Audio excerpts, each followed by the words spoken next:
let's get started. Let's get started. As soon as I shut this music down, I'm gonna find it. There you go. Everybody hear me fine? Everything seems fine? Okay, let's go. So far, so good. The column marked British capitalism. We may now have sufficient grounds for saying that the New World, the British and French entrepreneurs, following the model provided by the Portuguese, Spanish, and the Dutch, substantially substituted human capital for commodities in the 17th and 18th century. We will follow this British trade for the moment because it seems the best documented, because it so firmly unseats slavery in the movement from mercantile to industrial capitalism, and because many of the clearest traces of black radical tradition lead back to it. To be sure, the leaders of the colonizing efforts of Britain had begun by exporting those colonized peoples to whom they had immediate access. That is the Irish. We have already made mention of the fact, as well as the collateral uses of labor formed from Germany and Great Britain itself. It appears that the earliest investors in the colonies, lord proprietors, politicians, and merchants, according to Harris. Oh, there's my first one, my first fucking one. Jesus Christ.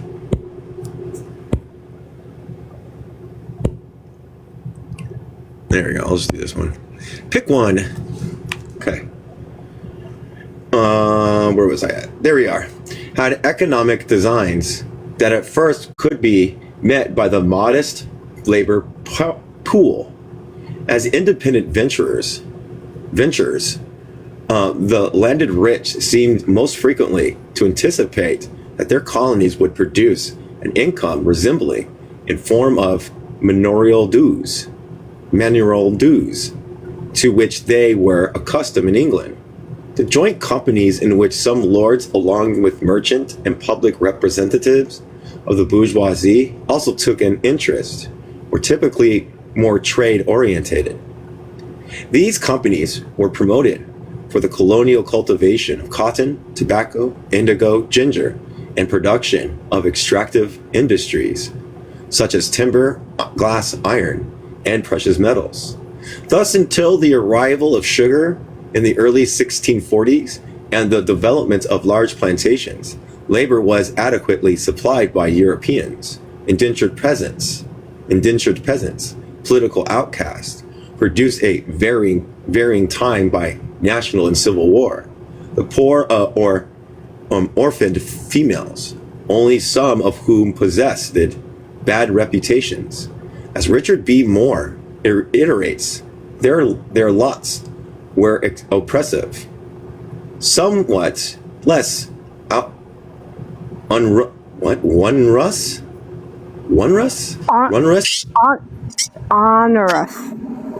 onerous than African slavery, but still quite oppressive was a system of indentured slavery of Europeans forced in one way or another into the colonies, whether on the mainland or in the islands. Writing of this, the Jesuit priest Joseph J. Williams relates how Irish peasants were hunted down as men hunt down game, and were forcibly put on board ships and sold to the planters of Barbados. Between 16, another one. Oh, yeah, got it, not approved. Okay, fuck off then. Between 1624 and 1634, tobacco became the main staple of the colonies, earning in that period profits that attracted more and more English and French planters to it. By the end of this period, a glut of tobacco had hit the market and prices declined. The resultant long depression of the late 1630s and early 1640s compelled the search for a new staple, despite the lingering expectations that tobacco would recover. In England, an additional strain was being generated, quote, harried by depression and the ever-growing threat of civil war, Englishmen left their homeland in such numbers during the 1630s that their exodus was called the Great Migration, quote unquote.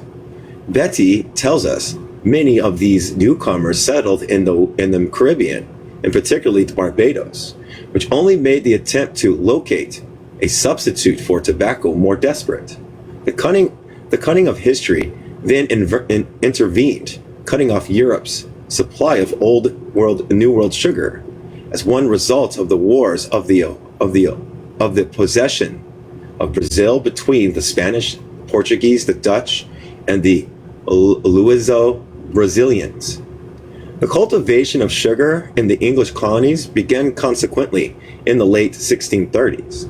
Once the technique of sugar cultivation and refining were mastered, it rapidly displaced the less profitable crops of tobacco, indigo, and ginger in the islands.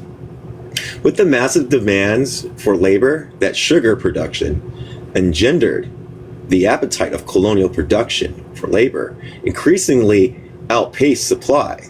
Having already disseminated these aboriginal populations they have encountered in the Caribbean, the English mercantile and planter bourgeoisie found it necessary and expedient to expand their Irish and homeland strategy to West Africa. As they did so, the scale of their enterprise grew beyond anything seen in English history. During the 17th century as a whole, Curtin claims 60% of the slave trade in the New World, quote, went to the Hispanic colonies, end quote. This may or may not have been the case, since Curtin's figures have been shown to have a rather erratic authority and accuracy. I think it's erratic authority and accuracy. Here, at least, he has consistently maintained some caution in the wrong direction, and even on occasion admitted to error, again towards lessening the numbers of Africans impressed into slavery. The more immediate concern, however, is that by the last quarter of that century, English merchants supplying slaves primarily to British Caribbean had surpassed the Portuguese and the Dutch, their predecessors in the trade. Curtin's approximations reveal that while imports by Portuguese and Dutch merchants during the first half of the century exceeded the English trade by a substantial margin, a combined of 327,000 for the Dutch and Portuguese as compared to 20,700 for English traders. By the third quarter, the English territories had overtaken the Spanish colonies in labor import. By the last 25 years of the 17th century, English merchants had more than doubled their performance in human trade for the previous quarters, 69,000 for the earlier period versus 174,000, thereby besting their commercial contemporaries. This achievement again was largely due to the demand of sugar production. By the end of the 18th century, the abolishment By the end of the 18th century and the abolished of the legal British slave trade in 1807, British factors, merchants, and traders alone were to account for the transportation of 3,699,572 more Africans to the New World. If we were to accept Curtin's argument concerning the level of deaths in transit during this period, then perhaps as many as 400,000 or more of these people never saw the western end of the Atlantic. They died in transit, quote unquote, and thereby produce one profoundly tragic measure of the extent in which the developments of capitalism, of the capitalist world system, dependent on labor, its metropoles could not produce.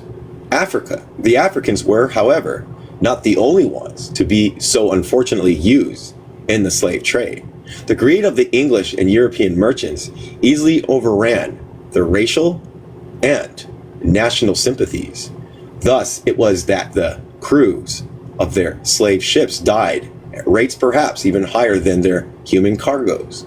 In time, English seamen sang about their fate in graphic terms. Beware and take care of the bite and benign. For one that comes out, there are 40 to go in. After the 1680s, Jamaica constantly began to exceed Barbados and the Leeward Islands in sugar exports. By the early 1700s, Jamaican slave population followed suit, reflecting the island's preeminent role in British colonial commerce. By the end of the English trade in slaves, something like 38% of the slave labor force transported by English shippers had been relocated to Jamaica. In almost equal part, the origins of these Africans had been along the routes that fed into the slave ports at the Bight and Biafra, the Gold Coast, Central Africa, the Bight and Benin, and Sierra Leone. This ethnic distribution, however, was not the result of consistent or regular patterns of recruitment. Initially, Orlando Peterson concludes the predominant groups were the Koromatis or Koromatin, was a port about 70 miles west of Accra, the Aken, and the Gun, the Ga, and the Gemi peoples. After 1675, and for the rest of the century, the British trade for Jamaica shifted to Angola and the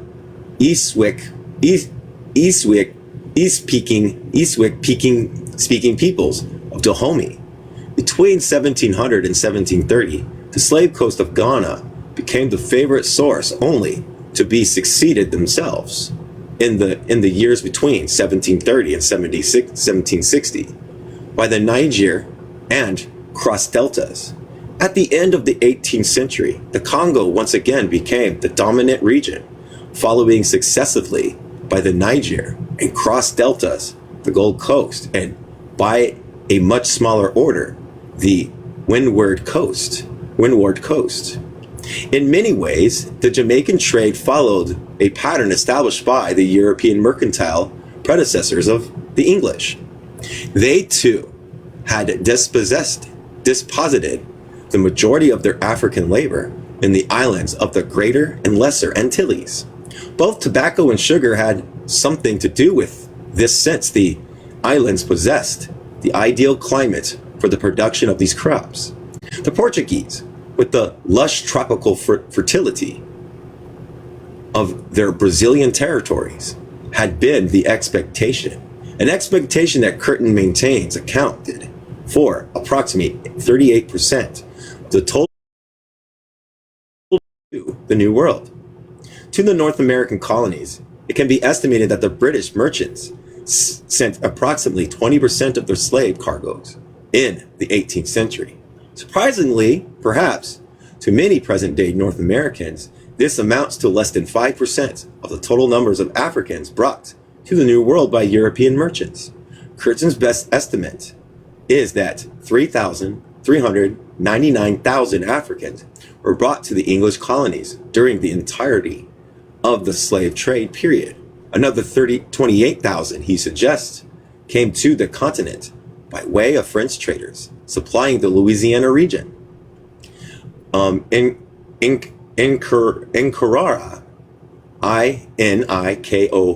Nikori, however, warns us that meaningful import estimates for the United States were yet to be made, end quote. This African population, however, differed from that distributed in Jamaica, in that at least a quarter of these peoples had originated from Angolan ports. Nearly as many came from the Bight and Biafra.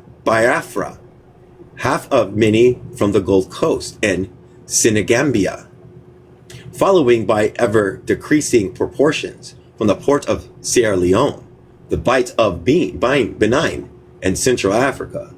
In South Carolina, black people made up 60% of the colonial population in the 18th century. In Virginia, the comparable figure was 40%. They were used as laborers on the tobacco farms and later on the cotton plantations. But they also worked, quote, in mines, salt and rope workers, and they trained as shipwrights, blacksmiths, and as various kinds of woodworkers, including carpenters, coppers, wheelwrights, and swayers. Those who were imported directly from Africa were termed, quote, outlandish, to distinguish them from what their masters called them, the new black people, but they used the N-word. Hello. Of the fields of the supposed I don't know this word. Deracinated. Acculturated artisan slaves with whom they were more comfortable. As Gerald Mullen had demonstrated, these distinctions were for the colonialist practical considerations. In sample runs, the South Carolina Gazette in the early 1750s and 1771, where there was clear evidence of tribal cooperations and investments for the return of four, quote, new Gambian men, end quote, 3 Angolans, quote, all short fellows, end quote, 6 other Angolans, and 4 men from the Fulan country. The invention of black people, they used the N-word, was preceding a space with the growth of slave labor. Somewhat paradoxically, the more that Africans and their descendants assimilated culture materials from colonial society, the less human they became in the minds of the colonialists. Just as instructive, the rebels among these Africans and black people, they used the N-word, were described as runaways, a term that was endured in the historiography of the period. It should be remembered, however, that it was from the efforts of men and women such as these that the black settlements of Virginia, Piedmont, and the Afro Creek exile of Florida, quote unquote, the Seminoles, would consist,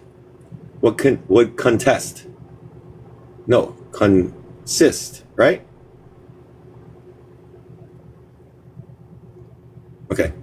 In similar fashion, Sure, what word were you at? the Seminoles would consist or contest. It's consist. Would consist. Yeah. In similar fashion, the Maroon peoples of the Caribbean and South America would be formed. They were as well at the end of the 18th century among the estimated 55,000 who fled to the British forces and the loyalist settlements when the colonialists pursued the logic of the fear of their own enslavement to the point of revolution. Still, enough of the African laborers remained in the colonies of North America and in the Indies to play a significant role in the development of the English imperial economy. The, quote, triangle trade in slaves, as Eric Williams asserted, broadened the home markets, end quote, quote unquote, by stimulating the production of British manufacturers that English merchants exchanged in African or black workers. Once in place, these workers formed a labor for British tropical production, craftwork, extractive industries. The end result was capital accumulation for the advance of productive forces in England and Europe. The Industrial Revolution for the growth of staple industries in North America, fisheries, food crops, etc. For timber, shipbuilding, and textiles, and for the expansion of colonization and settlement. The concomitant, however, was the degradation of these African peoples and their social institutions when touched by that trade, and, as Walter Rodney has argued, the underdevelopment of African economies. I would recommend people read where they're getting that book from. Walter Rodney wrote a book called How Europe Underdeveloped Africa, and that's a good book to read.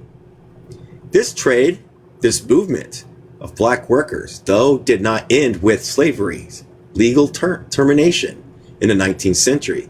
Leopold's Congo, Harry Johnston's Central Africa, Cecil Reed's Southern Africa, Lingard's West African, Portuguese Africa, and French Africa, as well as the New World's slave decadence, all contributed to the furthering... Okay, all contributed, you scared me, all contributed to the further development of the capitalist world system.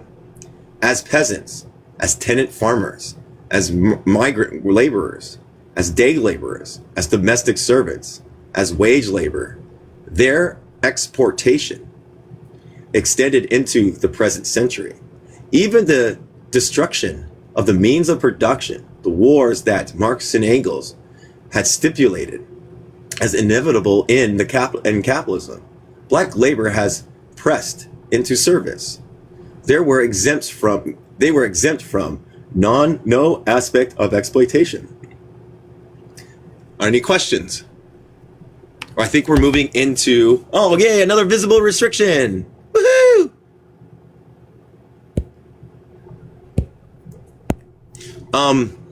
We're moving into the Americas now. It looks like around Turtle Island now.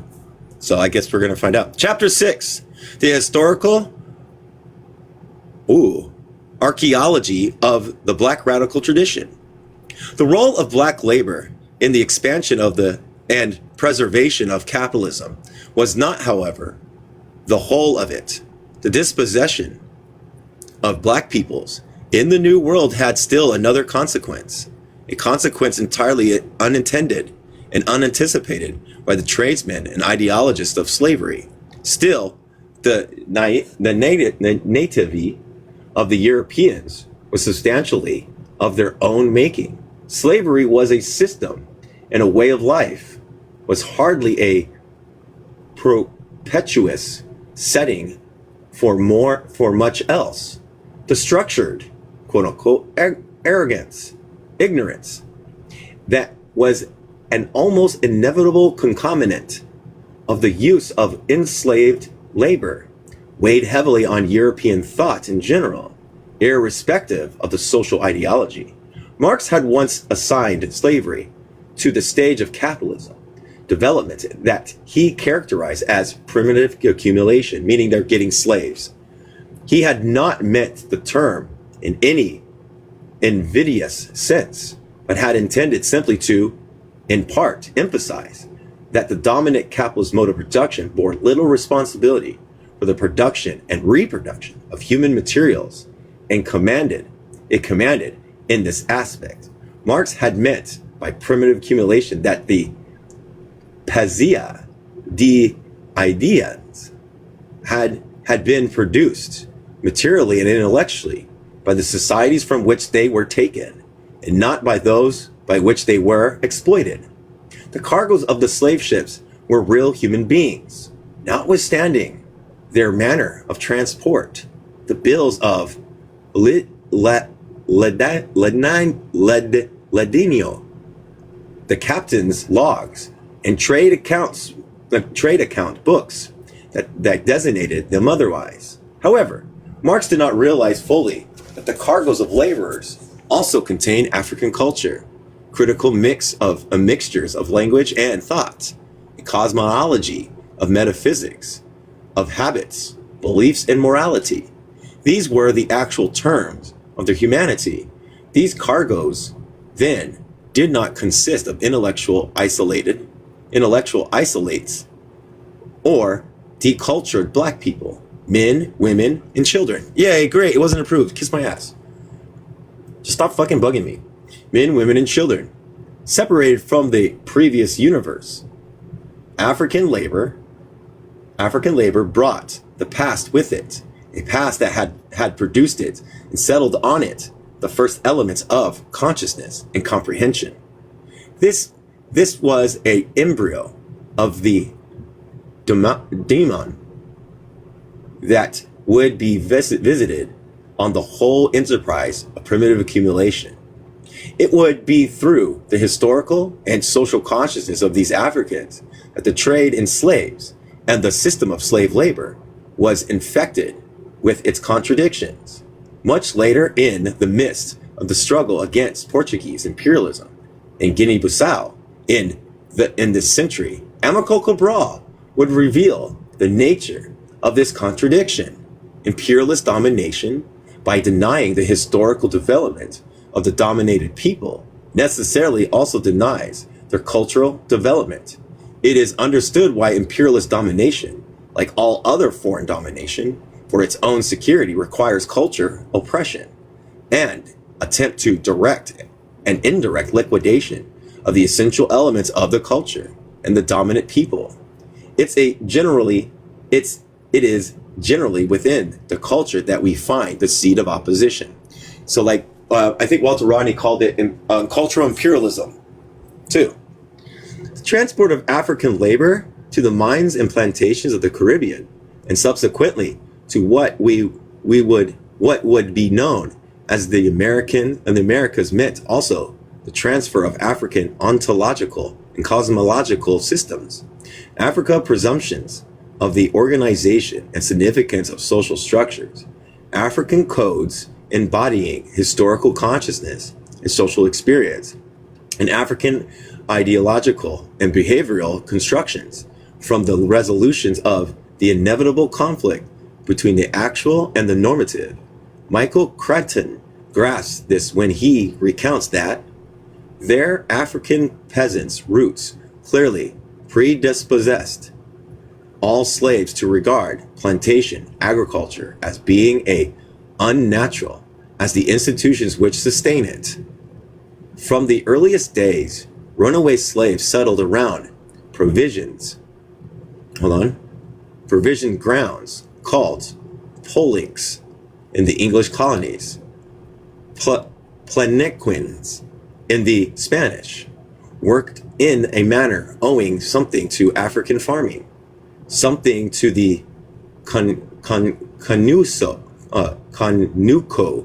agriculture in the Armenians.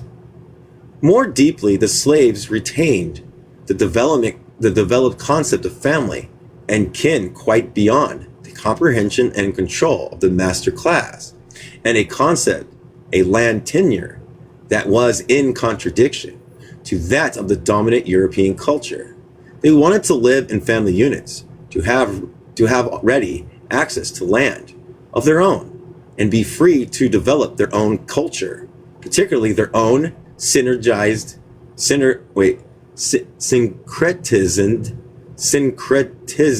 religion. These are the basics, aspiration which varied according to the different conditions in each of the colonies affected by rebellion. These were the terms upon which the response of the enslaved to the slave system would be grounded. History of the mere slave. Any questions? All right. But even those unfamiliar with the histories of enslaved Africans, it should come to no surprise that these African people responded to slavery in several ways. In North America's slave experience, particularly with respect to the 19th century, the attempts of portraying the slave personality type, quote unquote, to identify at a, quote, plantation type, a notion already firmly in the place by the time the system produced its most celebrated post-habit hoc apologist, Ulrich Bonnell Phillips, had as their results a veritable stock company of characters. John Blassingame, a recent contributor to the literature that had ranged from the observation of 18th and 19th centuries travelers, and sometimes equally Oh, what's that word? Peripatetic abolitionist, plantation records, and memorably slave testimonies, quote unquote. Contemporary novels and conventional historiographs had made a good effort to organize its depictions of the slave laborers. He enumerated the mask, the posturing, and the more naked effects that African workers and their descendants displayed. The vain house servants, frequently wearing the airs and the clothes of those who owned the house, and who made similar claims to the slave workers. The Sambo, the docile submissive, terrorized individuals, broke by the omniscience of psychological and physical pain. Often such men and women grew increasingly indifferent to the specters of punishment and suffering, both that of others and themselves.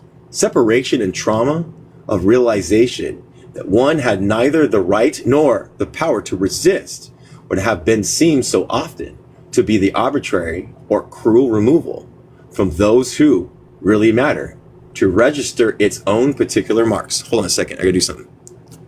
Just real quick. All right, cool, done. Angry, despondent, and overcome by grief, the slaves frequently never recovered from the shock of separation. Many became morose and indifferent to their work. Others went wild, talking to themselves, and had hallucinations about their loved ones. A few slaves developed self-unaliving tendencies. Others, still further along the path of distraction, came to accept the assertion of the sanctity of whiteness and the shame of blackness. But Blessingame was convinced by the contemporary testimonies and observation that for the majority of the enslaved, the field hands, quote unquote, the oppressiveness of the system compelled social rather than psychological fetters. For the most part, the slave laborers were sullenly obedient and hostilely submissive. According to Blessingames, he contended, having a variety of relationships besides that with his master, the slave was able to preserve his self-esteem in spite of the cruel punishment he received. The docility of the slaves was a shame, a mask to hide their true feelings and personality traits. Blessingames would conclude, to casually, we will suggest that the same range of personality types existed in the quarters as in the mansion. Leslie Howard Owens, another black historian, exhibited even fewer reservations than Blessingame in the naturalness and rebelliousness within the domination of the African slave structure, where Blessingame hedges, apparently conceding to the dichotomies frequently encountered in the literature of American slavery between house slaves and field slaves, between the cruel master, redundancy, and the benevolent master, contradiction. Owens asserts simply that slaves were discontented with their bondage is overwhelmingly documented by manuscripts and narrative materials. End quote. For Owens, when rebelliousness was situational, its context, the slave system, tracing what he termed the logic of resistance.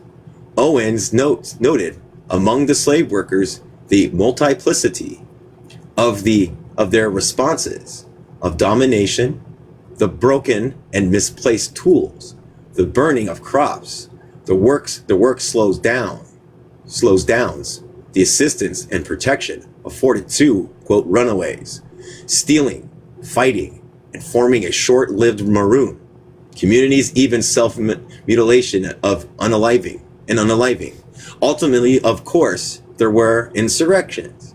The existential the existential countenance of the slave system, with its inevitably demonstration and exercises of the collective of and individual wills of the master class, had as their result the persistence of attack upon the system. Quote, suppression of minor and serious slave disturbances by the slave regime did not erase slave obedience for long. Owen remarks, the slave system generated its own maelstrom. Aside from this dialectic, it seems nothing else was fixed or static. Certainly not the personalities in which the enslaved publicly dressed themselves. Some recognition of the slaves shifting rather than static identity is important to understand why sometimes every little separated his minor acts of disobedience from his serious acts of threats of rebellion. End quote. Most disturbing of all, perhaps, to the master class was the monstrous deception lying behind the black docility it so desperately desired. Quote, that there was some docility among slaves need not to be denied, but it was not the norm. Masters and authorities repeatedly linked seemingly docile slaves to act of resistance. End quote. The psychological dividends for those who commanded the system were drawn from necessary vigilance, fear and paranoia, moral disintegration, and finally, according to some historians, a failure of will. Still, it is useful to pause here for a moment and consider what revisionists such as Blessingame and Owens and the score of other historians, black and non-black, in the past 20 years or so have taken to be the issue. Clearly, they have addressed themselves to be one overriding claim, that the enslaved in time came to accept the terms of slavery, the practice of submission. So went the conventional wisdom embodied in the American disciplines of history. Sociology and psychology became for the slaves the habits of inferiority, for their descendants the psychological mark of oppression, quote unquote, the culture of a dominant and perverted, twisted familial structures of monarchy or matriarchy and locality. Notice, if you will, how often the violations of the slave is referred to as a emasculation, castration, etc. The American revisionists in the main have sought to refute traditions deposited in their national record and consciousness that black people became slaves finally.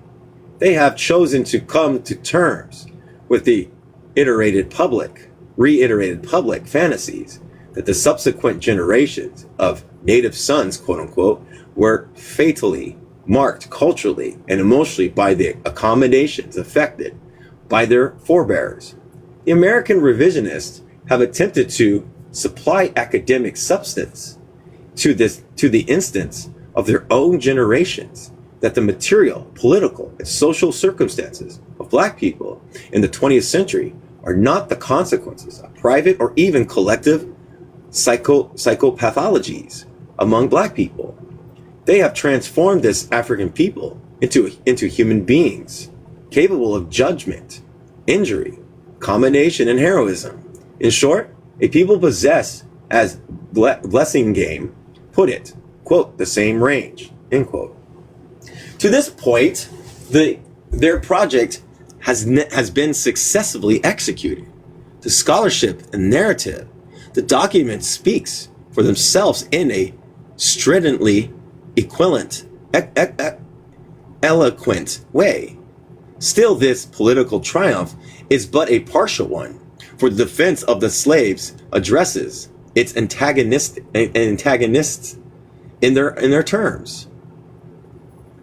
expectantly, it in the post-slavery and post-slave society where the historical victory of the enslaved stratum was incomplete, the question of the humanity of enslaved people would linger. It would, it follows, have to be spoken to. We now, quote, know what the master class certainly knew, but for so long publicly denied, only to be confronted with the truth in its nightmares, its sexual fantasies, and rotting social consciousness. The enslaved were human beings, but the more authentic question was not whether the slaves and the ex-slaves and their descendants were human. It was rather just what sort of people they were. It could be slavery altered the conditions of their being, but it could not be negated from their being. And another restriction. Love you, TikTok. I'll just make this up, sure. Here, we'll just do this one. There you go.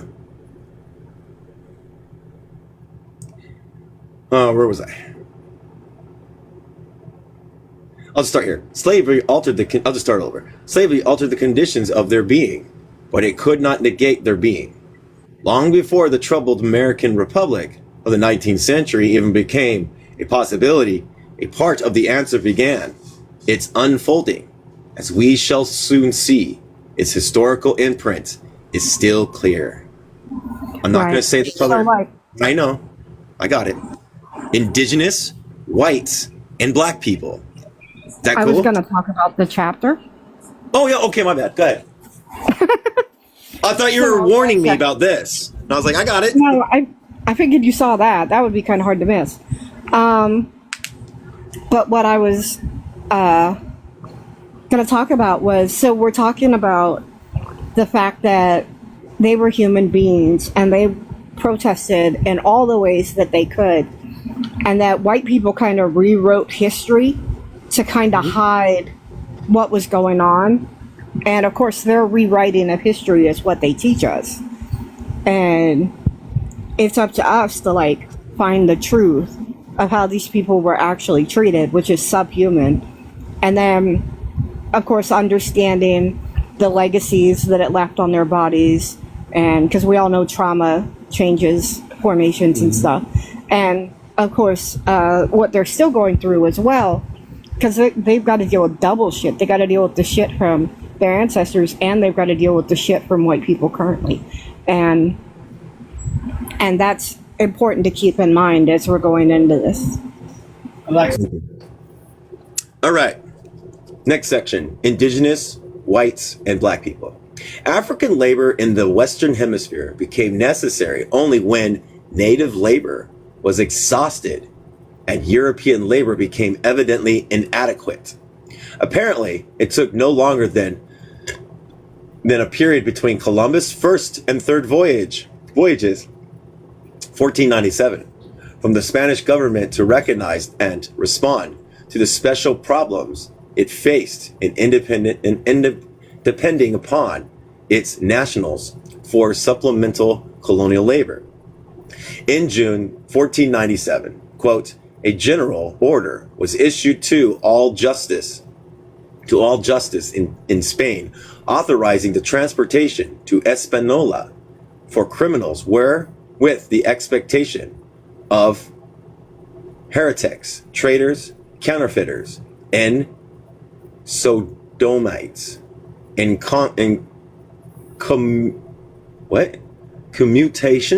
commutation of death or prison sentences. This supply proving inadequate, the crown successively and contemporaneously restored to white slavery 1504, 1515, and 1521, reigned foreign immigrants 1526, and inducing non-Castilian Spanish immigration 1511, as a shortage of indigenous labor became more acute in the Caribbean.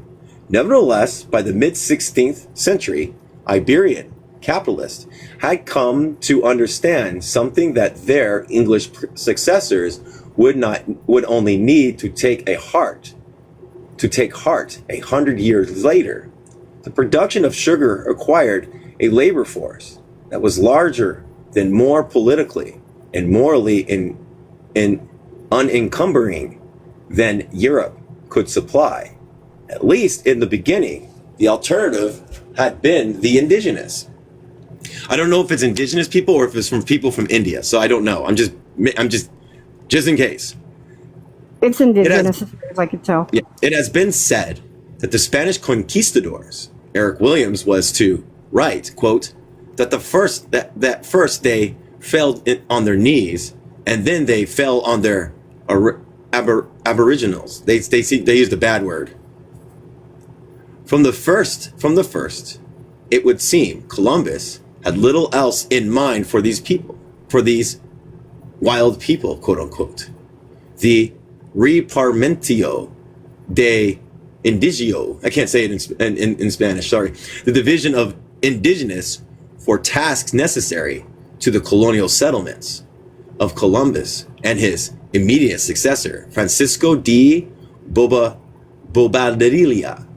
became the economandia in the hands of the third government of the Indies. Nicholas de Oviedo, C.H. Herring details, the indigenous were assigned in lots of 50, 100 or more by written deed or patent to individual Spaniards to work on their farms and ranches or in the placer mines for gold dust. Sometimes they were given to officials or to parish priests in lieu of part of their annual salary. The effect was simple: to parcel out the natives among the settlers to do with as they pleased. The consequences of their exploitations were dramatic. The results are to be seen in the best estimates that have been prepared of the trend of the population of Hispaniola. These place the population in 1492 at between 200,000 and 300,000. By 1508, the number was reduced to 60,000. In 1510, Oviedo doubted whether 500 indigenous people of pure stock remained. In 1570, only 2 villages survived, of those about whom Columbus had assured his sovereigns less than 80 years before that, quote, there is no better nor gentler people in the world. That might be gentler. It is. It's gentler. Sorry. Still, the Caribbean was only the beginning. In Mexico, or Spain, or New Spain, Nueva España, as it was then called, the native population has been estimated by Sherburne Cook and Woodrow Barra to have been 25 million or more at the beginning of the 6th century. Whatever the true figure, these 16th century. You have trouble with this. Thank you. Whatever the true figure, this Aboriginal population would become the object of the most intensive exploitation by the Spanish conquistadors. Charmon Baum, a native of the Yucatan, recalled the days of the Puri conquest, would write, there has been no sickness. They had no aching bones. They had then no high fever. They had then no smallpox. They had then no burning chest. They had then no abominable pain. They had then no consumption. They had then no headache. And at the time, the course of humanity was orderly. The foreigners made it otherwise when they arrived here. The world with which Chilam displayed his poetic nostalgia ended quickly within 9 decades. Quote, diseases, wars, recollection, and the ecological change wrought by Spanish settlement and control. And, it should be added, slave labor had reduced the numbers of indigenous inhabitants to an estimate of 1,075,000. The conquest had an Oh, even wow. more. Did you see that? Huh? It dropped from 25 million to 1,075,000. Yeah. The conquest had even more insidious effect as early as 1514 census, according to C.O. Sewer. The Repartimiento records of natives in San Domingo working land seeds from for the crown indicated the average of less than one child per family. La Casa had indicated an average of had indicated that in the period immediately prior to the conquest, indigenous women had averaged between 3 and 5 children each. Elsewhere, Jeremilio Urib remarks that at the beginning of the 17th century, it was common in New Granada to find that half of the indigenous couples had no children. On the average, they had only 2 children, and the family had with 4 offsprings was exceptional. Sanchez Alboranzio concludes, quote, "It is evident that the indigenous decreased not only to account of deaths, placements of the generations." End quote. This dissemination. And look at me, I'm getting another visual. These fuckers suck.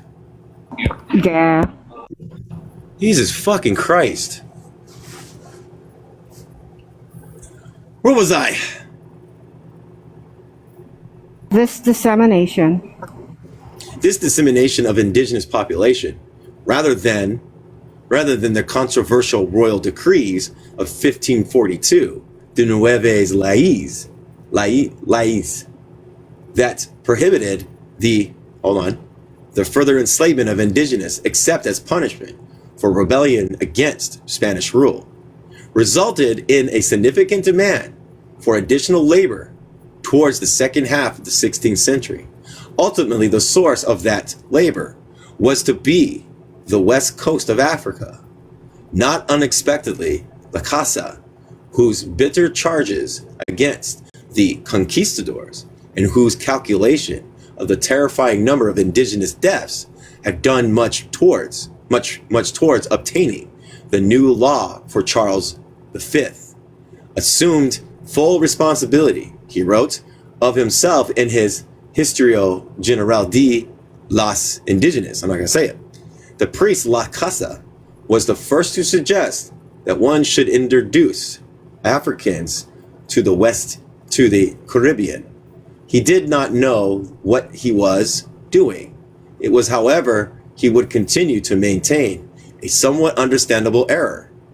In the old days, before there were any, I don't know if that's indigenous, ingenios. Indigenous. Yeah. We used to think in this island that if a black person, they use the N-word, were not hunged, they would never die because we had never seen one die of illness. And we were sure that all oranges they had found were inhabitant, this island being more natural to them than Guinea. But after they were put to work in the ingenios on account of the excessive labor they had to endure and the drinks they had made from cane syrup, death and pestilence were the results of many of them dead. La Casa, of course, had miscast himself in the drama and tragedy of indigenous and African enslavement. It was, oh my gosh, yes, okay, great. Why do you keep reminding me if I'm not getting approved? Just keep me restricted. It was the old tactic of his, though not entirely innocent of guilt in this matter. He was only a link in the chains of fastened around the necks of the enslaved. But as soon the son of a Andalusian aristocratic family, he was better placed than most to understand that his appeal to the emperor on behalf of the indigenous had to flatter the imperial ego, as well as shock the imperial morality. Charles V of Spain was much more implicated in, quote, the devastation of the Caribbean. Then La Casa thought it prudent to review. Hans Magnus Eisenberg captured the solution exactly. Of course, La Casa was completely unaware that the Spanish crown was totally dependent. Not unaware. He was completely aware. I said aware. It's completely aware that the Spanish crown was totally dependent on the income from the colonies. 1 year before the audience of 1519, the Augsburg business firm Wessler had financed the election of Charles V, and his independency on the banks was notorious everywhere in Europe. La Casa charged that the conquistadors' violent behavior had cost the king many hundred thousand crowns year after year. This line of argument certainly must have made more of an impression on Charles V than all the theological and legal reasons that La Casa brought to bear. It would still take La Casa 20 more years to win this victory for his charges. Altogether, it is written, he would make 14 trips between the old and new world during this time pursuing his mission. Several of these trips were commanded performances, since he was forced to return to Spain to answer accusations of treason. In the end, his victory should be short and meaningless. Charles V revoked the new laws 3 years after their appearance. The natives of the conquered land were already in vanishing presence. The survival of New Spain's economy is already being transferred to new hands. Black people, they use the color red, but it's probably indigenous, sorry. David Davidson argues that, what time is it? Good. It is now fairly certain that in the period of 1519 to 1650, the area New Spain received at least 120,000 slaves, or 2/3 of all the Africans imported into Spanish possession in America. In Enrique T. Villas, more recent studies, as we have already seen, confirmed Davidson's impression, while substantially expanding the total number of transported Africans. The colonial industries of sugar and cloth production, and later of the silver mines, were the primary site to which African labor was assigned. As indigenous labor atrophied during the second half of the century, a consequence of its unnatural declines or legal restrictions, and the settlers, quote, stumbled upon the richest silver mines in the world. African workers began their domination of the labor of the plantations and the mines. By 1570, Mexico contained over 20,000 Africans. By 1650, their numbers were believed to be closer to 35,000. By then, what amounted to a supplement to more than 100,000. Afro-mestizos and black indigenous percentage of black indigenous percentage. Again, by this letter. I didn't say you. I don't really like to. What? Parentage. Thank you. Again, by this later period, Davidson states 8,000 to 10,000 Africans could be found working the sugar plantations and cattle ranches in the eastern region around the coastal lowlands between Veracruz and Panaco and the slopes of Sierra Madre.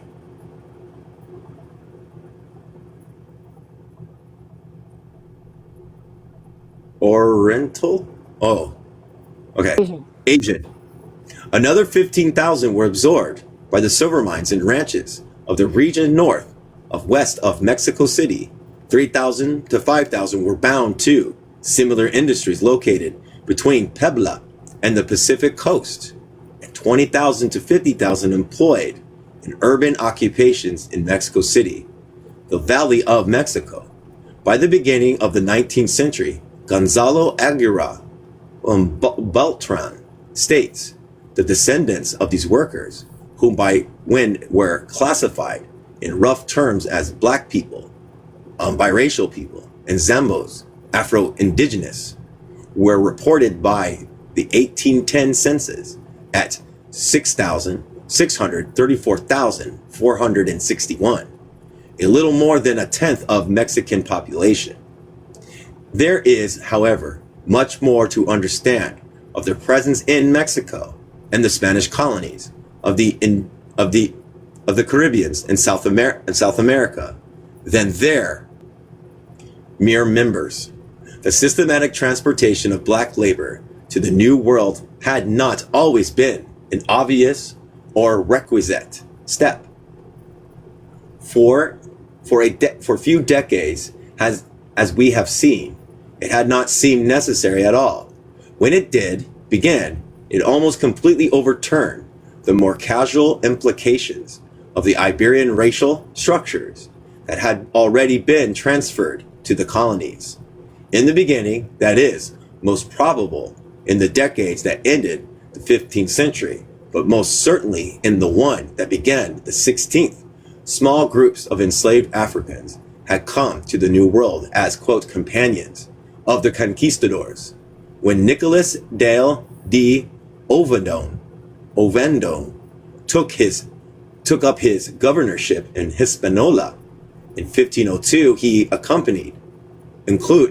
his company included, quote, an unknown number of black and biracial servitors.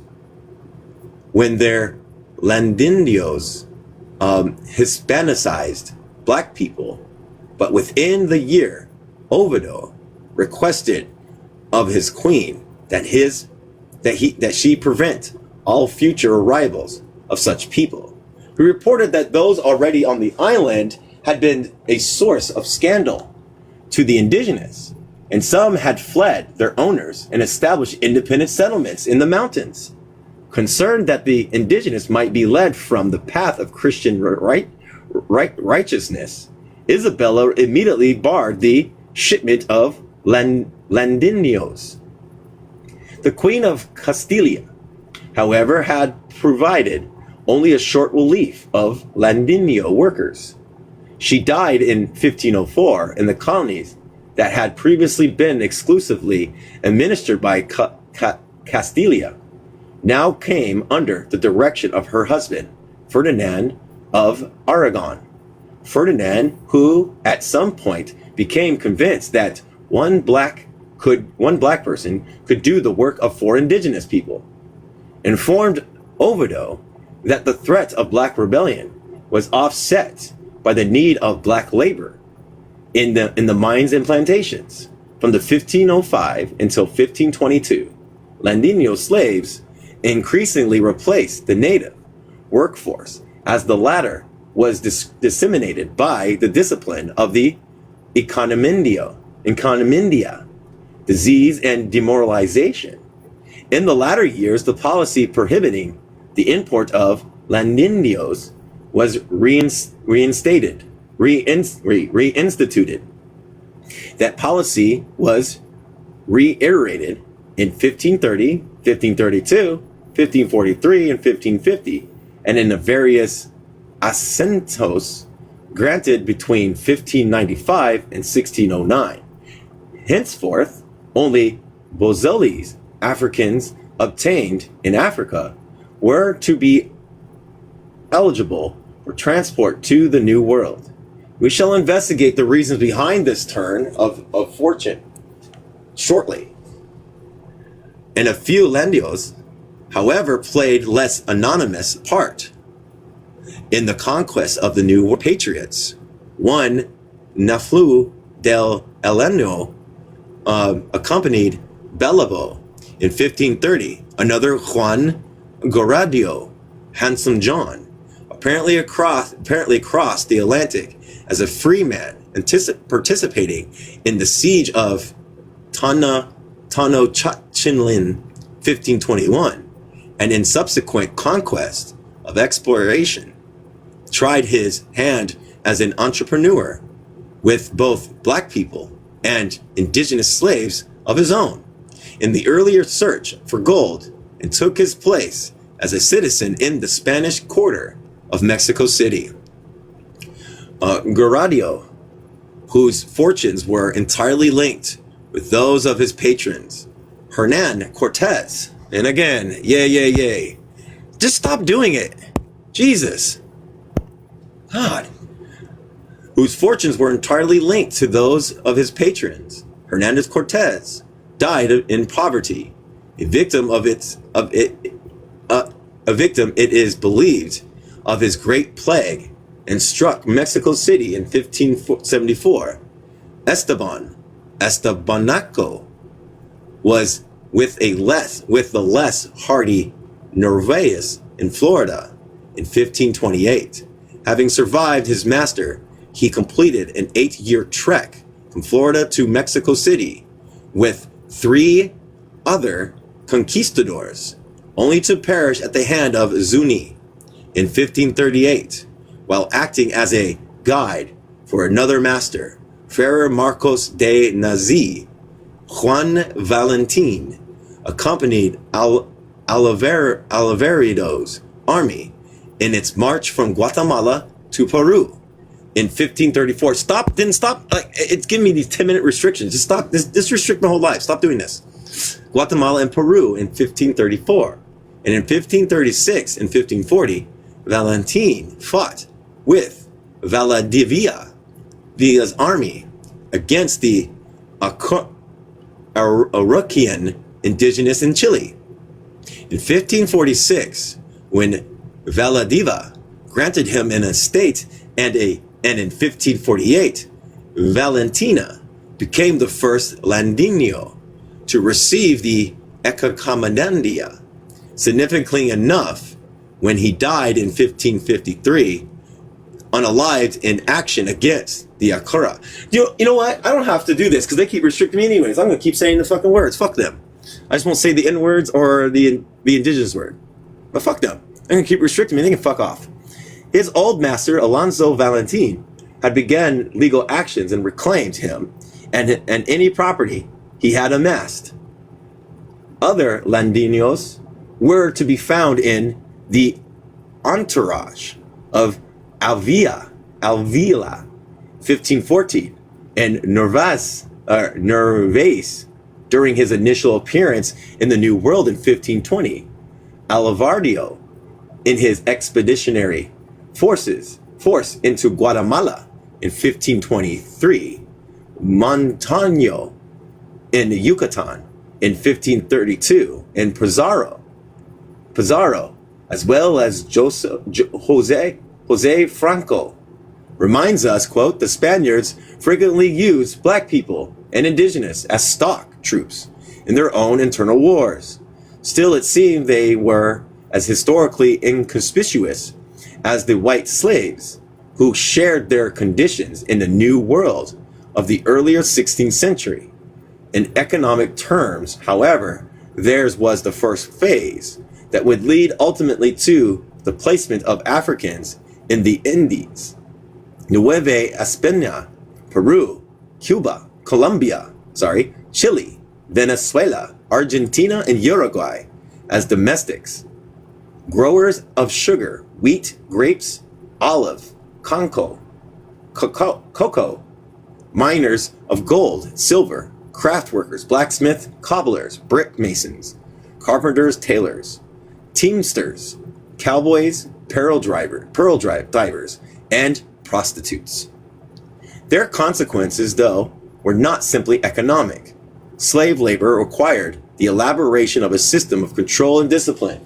Moreover, the intercourse of the several races extant in Spain's new possessions, participated in the formation of rather complex racial codes and codifications. The result were particularly practical while being barbaric and absurd. In Spanish America, the lash, the shock, the stock, detention, and deprivation were standard means by which unruly and defiant slaves were kept in line. Some masters were known to have whipped their bondmen to death, while others continued to mutilate their dusky properties with hot branded irons, even after the crown had prohibited this act. Worst of all, where the vengeful sadists who made their slaves eat excrement and drink urine. Castration and the severing of other limbs were common and legal. Aguirre Beltran reports that some slaves, biracial, who were no longer phenotypically distinct from the ruling class, had to be branded with hot irons in place, where the insignia of servitude could not for a moment be hidden. The faces of many of them were completely covered with branded legends saying, quote, "I am a slave of Signor Marquis del Valle. I am the slave of Donna Francisca Corelio del Potatra." Such treatment and almost inevitably foul conditions in which most of them labored reduced the active working lives of slaves to between 10 and 20 years. Any questions? No, but it's kind of sad knowing that they only were able to live 10 to 20 years before their torture and the stuff that was done to them took them out. Yeah. Black resistance in the 16th century. At first, as a rule, resistance among the enslaved Africans took the form of fighting to native or indigenous. Flight to the native or indigenous settlements. The notorious achieve of the Mexican city and Puebla de Los Angeles, for example, which is virtually complete from 1540 on, is filled with the official reaction to mid-16th century runaways. Fugitives drew the attention of Hernan Cortez as early as 1523, and the first general uprising of Nueva España is thought to have occurred in 1537. Some of these Africans, however, did not completely serve their contacts with the Spanish. Once freed by their own wits, they returned to plague the Spanish colonialists, appropriating food, clothes, arms, tools, and even religious artifacts from the colonialists, towns, their villages, and ranch homes, and from travelers along the road connecting the ports and settlements. Once they armed themselves, the Spanish would refer to these fugitives as cimarrones.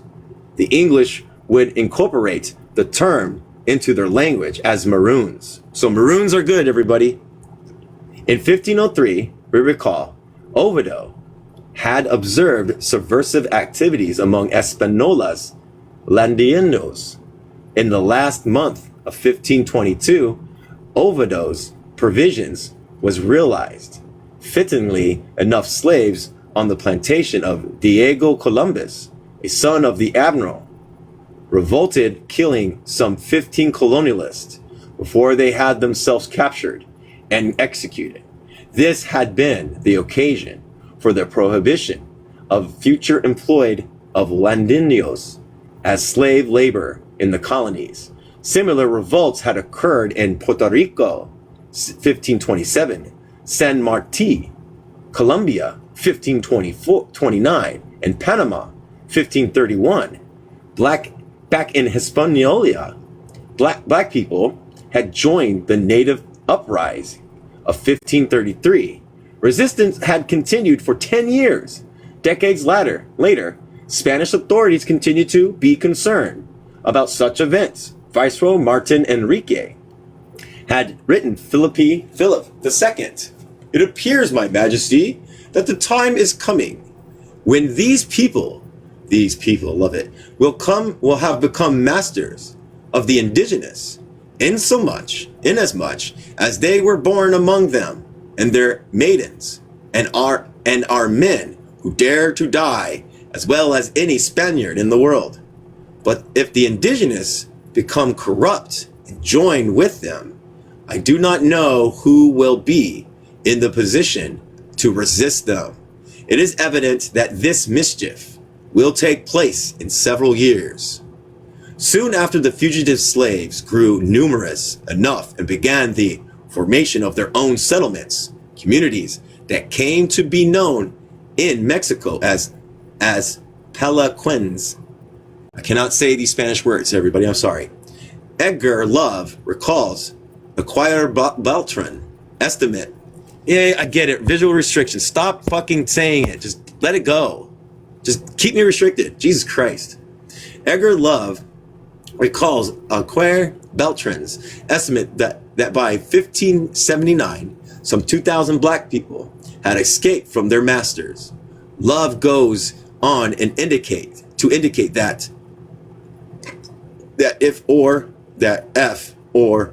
than a century, the escaped slaves was a serious problem in many parts of Mexico.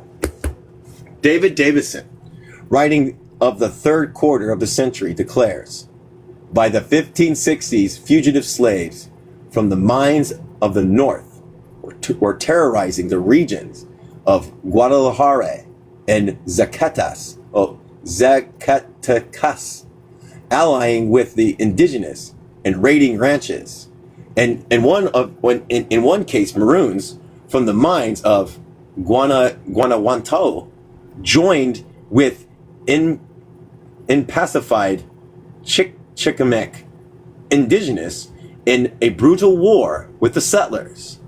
The viceroy was informed that they were attacking travelers, burning ranches, and committing similar misdeeds. To the east, slaves from the Panchuca mines took refuge in the inaccessible cave, from which they sailed forth periodically to harass the countryside. Yes, I get it, not approved. Stop doing it. Black people from the Antonolaco and Tonavesta mines joined them with arms and created an impregnable Peloquin. The response of the representatives of the Spanish states was unequivocal. Between 1571 and 1574, royal decrees detailed new systems of control and surveillance, stipulating progressively harsher treatment of fugitives, 50 lashes for 4 days absence, 100 lashes, an iron fetter for more than 8 days absence, death for those missing for 6 months, commuted in some cases to castration. Yet neither the Code of 1571 to 1574 nor the assurance of restrictive legislation in 1570s and 1580s was any avail. The viceregal order of 1579 revealed that the contingent of revolt nearly covered the entire settled area of the colony outside of Mexico City, in particular the province of Veracruz and Penco, and the area between Oaxaca and Gulataco on the Pacific coast, and almost the whole of the Gran Chichimeca. I can't say it, sorry. Only repressive measures and the continued importation of Africans maintained in Mexico's slave labor supply. Nevertheless, African resistance in Mexico continued to mature in form and character. The struggle against slavery was being transferred into the battle to preserve the collective identity of African peoples. By the early 17th century, according to official colonial documents, at least one black community, San Lorenzo de las Black, they used the N word for black people, black, had acquired its right to exist by war and treaty. The terms for the truce was preserved in the archives, including 11 conditions stipulated by Yanga, upon which he had and his people would cease their raiding. The African demanded that all of his people who had fled before September of the past year, 1608, be freed from, promised that those who had escaped slavery after the date would be returned to their masters. He further stipulated that the Peloquin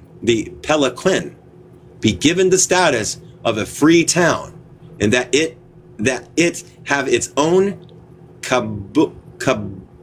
cabildo and a justica mayor, who was to be a Spanish layman. All right, hold on a second.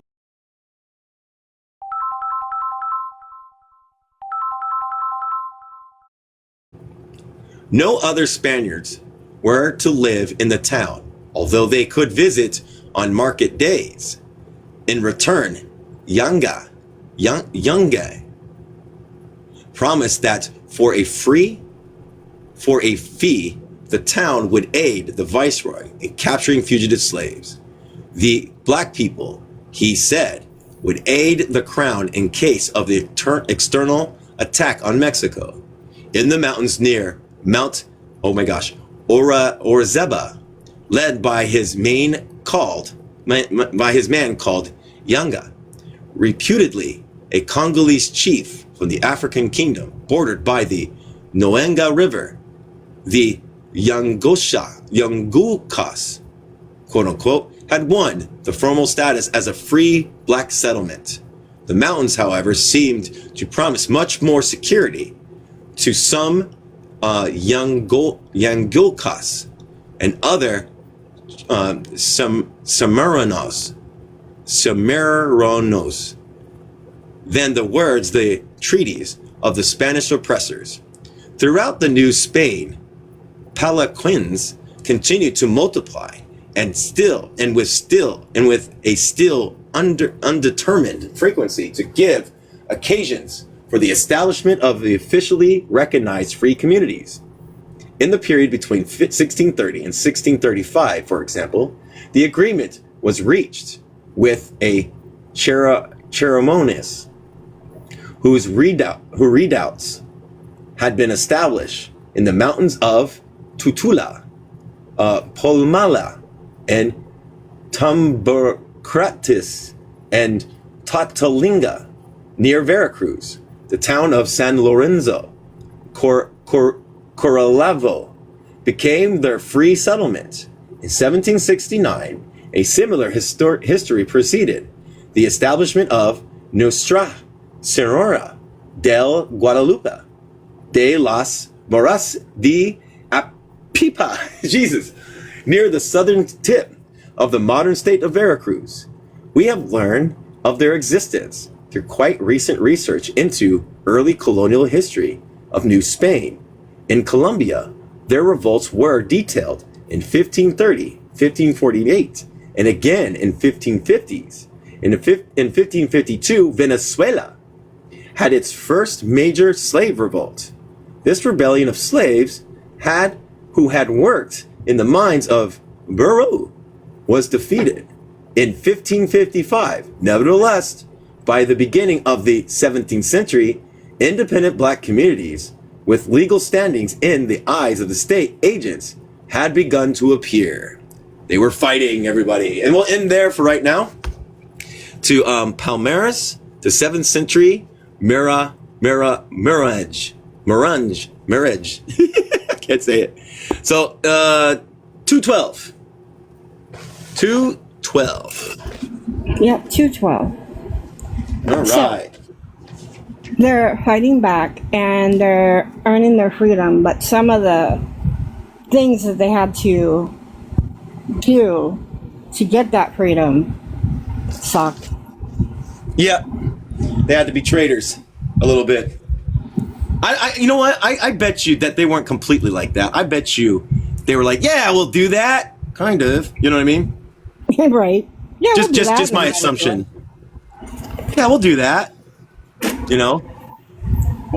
Because like even like people were forced to do certain things that they didn't want to do. You know what I mean? Yeah. Like people of color and stuff like that. All right, I'm gonna write this down. Oh, I enjoyed it. I love it. I love that. Like, that's the thing too. Like the people they snatched from and kidnapped from, the captives, they didn't even know. Like they could have captive like some army, they probably captive some warrior people and stuff like that. Like I think we're later on we're gonna find that out too. You know what I mean? Right. I mean, they obviously captured. They captured some warriors and some chiefs. They captured some warriors and chiefs, and that fucked them. Go ahead. Sorry, I just wanted to finish. No, I'm sorry. No, I was saying the same thing. I was like, yeah, the son of the chief. Like, they just kidnapped anyone and they treated them horribly. And these people had experience in their running of governments and education and all that. Yeah, and warrior societies and stuff. Like they were doing that, you know? We'll see. We're in like Central and South America talking about what happened there. And we'll probably move into North America soon. Because there's lots of, I think Nat Turner's brought up in this book. I'm not too sure. I can't remember. But I think Nat Turner's going to come up later on, but I don't know how later on though. So we'll learn about more of this stuff, you know? This is a long time watcher. Is Benny here? Benny! I love you, Benny. You're cool. All right. If anybody doesn't have any questions, want to come up and talk, that's fine. But if not, I'm going to go ahead and close it off. So I'll give it a couple minutes, but I understand people are in and out and stuff like that, so it's fair, you know? But yeah, this book is brilliant. I think it's a good book. Even though it's a little anti-Marxist in some cases, it's still good. Like, as Marxists, we're supposed to be, page 212. We're supposed to be reading all the books and having our analyze it, you know, in our Marxist perception, like with historical materialism, you know? So, doing a lot of historical materialism here, you know, the transformation of how things transferred and stuff and developed. But anyways, if you have nothing else to say, I'll go ahead and close it out. Thank you for helping me out and scaring me in sometimes. No problem. Benny! Anyways, I'll talk to you later.